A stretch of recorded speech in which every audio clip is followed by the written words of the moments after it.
Vous avez probablement déjà entendu parler de Anne Bonny et de Mary Read, ces deux femmes que tout oppose et qui vont au XVIIIe siècle participer à la fin de l'âge d'or de la piraterie. Deux femmes qui se sont imposées dans un milieu majoritairement masculin, bouleversant les mœurs de l'époque pour mener une vie hors du commun. Mais avant toute chose, laissez-moi vous parler de CyberGhost VPN qui sponsorise cette vidéo. CyberGhost, c'est un des meilleurs services sur le marché.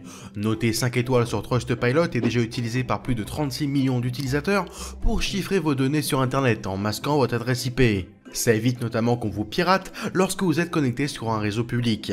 Ainsi, vous serez protégé et vous pourrez naviguer sur internet en toute tranquillité. CyberGhost vous donne aussi accès à du contenu géobloqué dans votre pays, comme ses 38 services de streaming, des rediffs d'émissions télé, mais moi aussi par exemple je m'en sers pour regarder des vidéos YouTube bloquées en France. Ce service est disponible sur toutes les plateformes, Windows, macOS, Linux, mais aussi via une application mobile simple d'utilisation, dispo sur iOS et Android. Alors rendez-vous en description et avec mon lien, profitez d'une offre à seulement 1,95€ par mois, plus 4 mois gratuits, soit en tout une réduction de 84% pour pouvoir connecter jusqu'à 7 appareils à la fois. Et si jamais le service ne vous plaît pas, CyberGhost vous laisse la possibilité de vous faire rembourser pendant les 45 premiers jours de votre abonnement.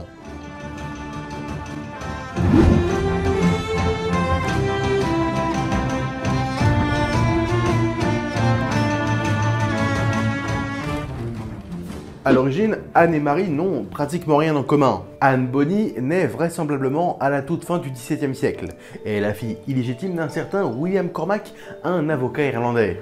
Après la découverte de cet enfant illégitime, Cormac est contraint de fuir la ville de Cork où il résidait pour embarquer avec sa fille vers le Nouveau Monde. Les deux s'installent à Charleston en Caroline du Sud. William continue un temps d'exercer comme avocat puis décide d'abandonner les tribunaux pour acheter une grande plantation grâce à laquelle il fait fortune.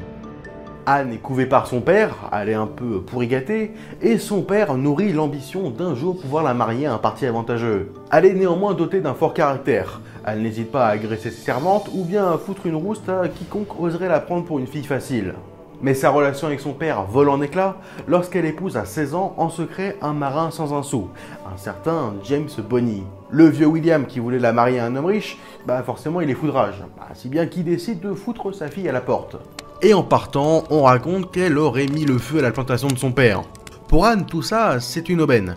C'est une jeune femme énergique et désireuse de vivre une vie pleine d'aventures, alors avec son mari, ils entreprennent de quitter le continent pour rallier l'île de New Providence dans les Caraïbes, afin de se lancer dans la piraterie. Problème, à ce moment, l'âge d'or de la piraterie touche à sa fin, et nombreux sont ceux parmi les pirates qui acceptent le pardon royal afin d'échapper à la potence.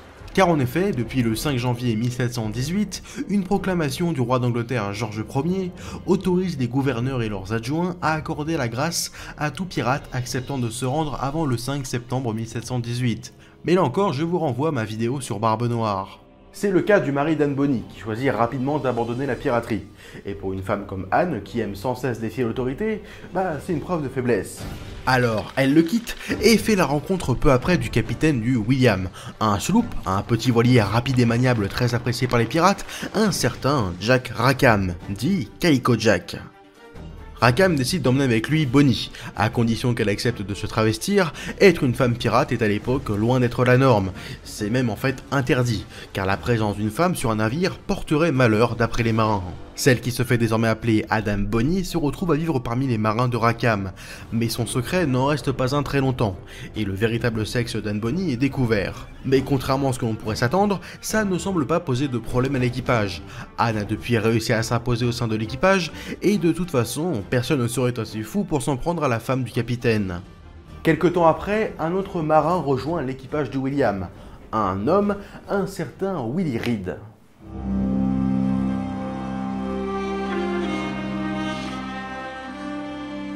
C'est en Angleterre que naît Willie Read. Enfin, vous l'avez compris, il s'agit de Mary Read. Mais à l'inverse de sa future acolyte, Mary Read n'a pas connu une enfance aussi heureuse que Anne. Elle revient de loin. La mère de Mary, elle est mariée à un jeune marin, et ensemble ils ont eu un premier enfant, Willie Read. Mais son mari disparaît en mer, et à la suite d'une aventure avec un autre homme, elle tombe enceinte et donne naissance à Mary Read. Le jeune Willie, lui, va être emporté par la maladie. Alors pour pouvoir continuer à toucher une pension de la part de sa belle famille, enfin de la famille de son premier mari, elle va se mettre à déguiser et à élever sa fille comme un garçon, En gros, elle fait passer Marie pour morte et Willy vivant. Oui, je sais, c'est carrément glauque. Et Mary Read va pendant la majorité de sa vie se faire passer pour son défunt demi-frère.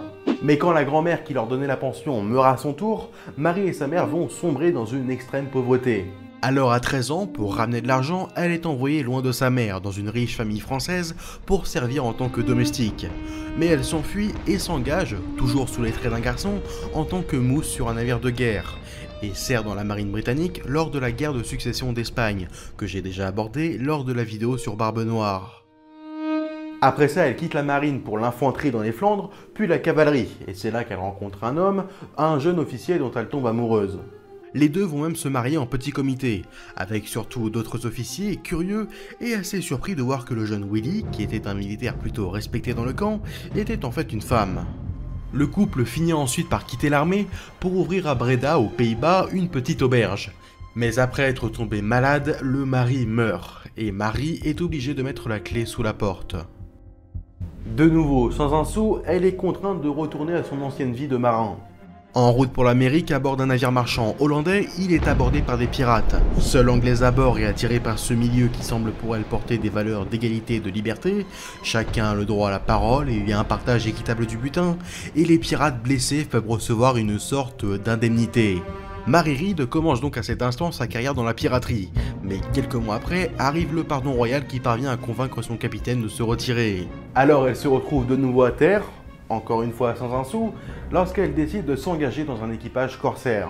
Mais là encore, ça ne dure pas très longtemps. L'équipage dans lequel elle se retrouve se mutine. De nouveau coincée à New Providence, elle entend parler d'un certain Calico Jack qui vient d'accoster. L'occasion est trop belle, elle se porte volontaire et rejoint l'équipage du William. C'est là qu'elle rencontre enfin Anne Bonny, et toutes les deux vont très vite bien s'entendre. Mais très vite, Anne découvre que celle qui se fait encore passer pour Willy Read est une femme, et la rumeur veut que les deux femmes entretenaient une liaison. En fait, on pense que tous les deux ont commencé à fricoter dans leur coin, Anne prenant Marie pour un homme, avant de se rendre compte que quelque chose clochait. Rackham finit à son tour par découvrir la véritable identité de Mary Read, mais là encore on ne sait pas exactement comment. Alors peut-être qu'à force de voir Anne et Marie toujours ensemble, ça l'aurait rendu jaloux. Et on dit même qu'il aurait menacé de trancher la gorge de Marie, et c'est là qu'elle aurait été obligée de lui avouer que c'était une femme. Ouais, l'ambiance devait être assez spéciale. Mais là encore, tous ces témoignages sont à prendre avec des pincettes, de très grosses pincettes, car en réalité, il est très compliqué de savoir précisément ce qui se passait à bord, puisque tous ces témoignages proviennent pour la plupart de leur procès. Mais ça, on en parle juste après. Tout ça pour dire qu'en histoire, les témoignages, et encore plus quand ce sont des ragots de pirates, c'est pas la meilleure des sources.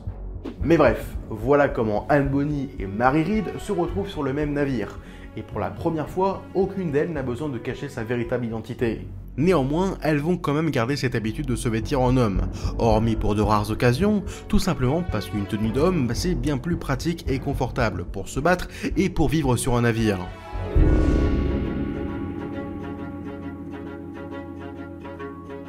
Anne et Marie sont devenues toutes les deux des pirates respectés, qui n'hésitent jamais à se jeter les premières dans la mêlée lors d'abordage. Pendant plusieurs mois, Rackham, ses hommes et ses femmes vont se livrer à de nombreux pillages de navires, notamment pour récupérer des cargaisons de thé, tout en s'attirant par la même occasion les foudres de l'amirauté britannique. Rackham commence à accumuler un joli butin et n'hésite pas à couvrir sa femme de cadeaux.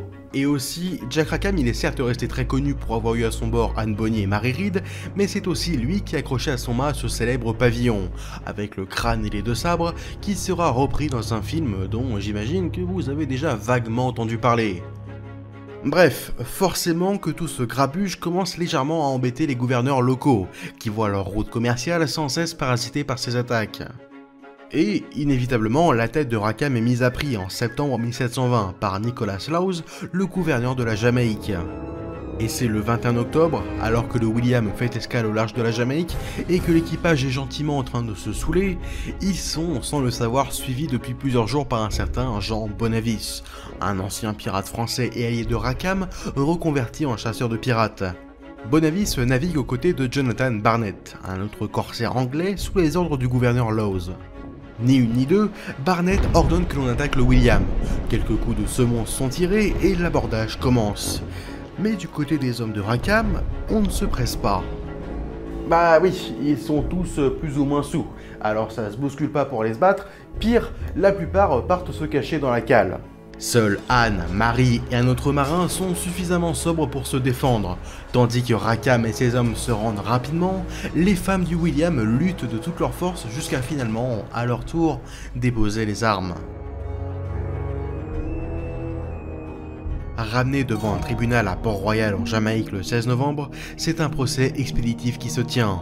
La consigne avait été donnée, tout pirate qui refuse le pardon royal n'aura le droit qu'à la potence. C'est pendant ce procès que vont être auditionnés les marins de Rackham, et c'est de ce procès que provient une majeure partie de ce que l'on sait sur la vie d'Anne Bonny et Mary Read. Et les marins de Rackham dressent alors de ces deux femmes un portrait plutôt élogieux. Ainsi, l'écrivain Daniel Defoe, qui vit à la même époque, rapporte dans son célèbre Histoire générale des plus fameux pirates. Or, lors de son procès, certains témoins, embarqués de force ayant servi à ses côtés, déposèrent sous serment qu'au moment du combat, nul parmi les pirates ne montrait plus de résolution et d'ardeur à l'abordage, ou de bravoure face à tous les dangers que Mary Read et Anne Bonny. Finalement, Rackham et tous ses marins sont condamnés à mort. Tous ? Non. Anne et Marie vont prétexter et annoncer qu'elles sont enceintes. En vérité, on n'en sait rien pour Anne, mais comme la loi britannique interdit la mise à mort d'un enfant à naître, elles échappent toutes les deux à la potence.